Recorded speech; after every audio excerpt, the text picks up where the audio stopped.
ஹீரோவும் படிச்சிடுறான்.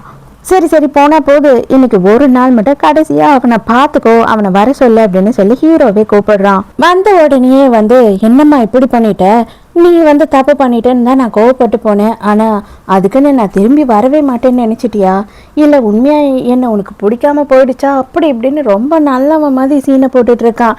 ஹீரோயினுக்கு இன்னும் கன்ஃபார்மா தெரியாது இல்லையா இவன் தான் இந்த வேலையை பார்த்து விட்டான்னு. அப்போ ஹீரோ என்ன பண்ணுறான் அப்படின்னு பார்த்தா, இது பார் உனக்கு ஒரு நல்ல ஆஃபர் நான் கொடுக்குறேன், அதாவது ஹீரோயினை விட்டுட்டு போயிட்ட அப்படின்னா உனக்கு எக்கச்சக்கமான பணம் கிடைக்கும் அப்படின்னு சொல்லிட்டு 10 லட்சம் போதுமா அப்படின்னு கேட்கும் போது, 10 லட்சத்துக்கு என் காதலியே நான் விற்பேன்னு நீங்கள் என்ன கேவலமாக நினச்சிட்டீங்களா என்ன அப்படின்னு கேட்குறான். இந்த மாதிரிலாம் அவர் அசிங்கப்படுத்தாதீங்க தயவு செஞ்சு, எல்லாமே ஏன் தப்பு தான் அப்படின்னு சொல்லி ஹீரோயின் சொல்கிறா. இதை பார் நான் பேசிக்கிட்டு இருக்கேன்ல, நான் பேசும்போது நடுவில் நீ பேசினீன்னா எனக்கு பிடிக்காது, தயவு செஞ்சு சைலண்ட்டாக இரு அப்படின்னு சொல்கிறான்.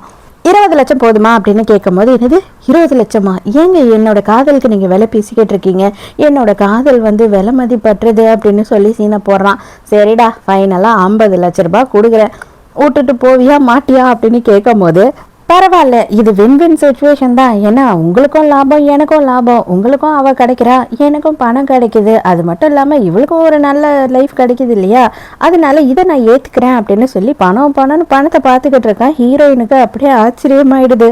அடே படுபாவி, இவ்வளோ நாளும் நான் பெருசாக சம்பாதிக்கணும், பெரிய லெவலில் வேலைக்கு போகணும், கம்பெனி ஆரம்பிக்கணும் அப்படி இப்படின்னு சொல்லி ஓசியில் உட்காந்து என்கிட்ட தின்னுக்கிட்டு இருந்தியடா அப்படின்னு சொல்லி கேட்கும் போது, இது பார் அதெல்லாம் பழைய கதை, இவ்வளோ பணம் சும்மா வருதுன்னா யாருன்னா வேணான்னு சொல்லுவாங்களா என்ன, லூசு மாதிரி பண்ணாத, உன் லைஃப் இதுக்கப்புறம் நல்லாயிருக்கும், நீ உன் லைஃப்பை பாரு, என் லைஃப்பை நான் பார்க்குறேன் அப்படின்னு சொல்லிட்டு மொத்த பணத்தையும் எடுத்துகிட்டு கிளம்புறான். போடாடே போ, இதுக்கப்புறமா என் மூஞ்சில முழிச்சிடாத, ஆனால் ஒரே ஒரு வாட்டி என்னை திரும்பி பாரு அப்படின்னு சொல்கிறா.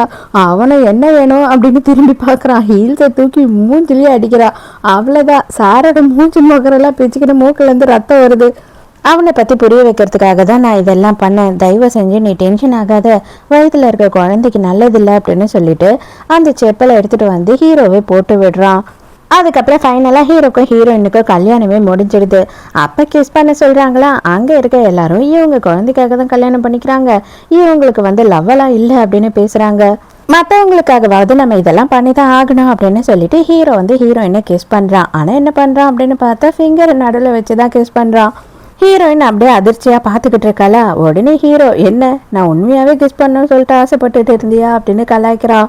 உனக்கு ரொம்ப தாண்டா திமிரு, நீ ரொம்ப பேசிக்கிட்டு இருக்க அப்படின்னு சொல்லிட்டு ஹீரோயினை டையை பிடிச்சி இழுத்து கிஸ் பண்ணிடுறா.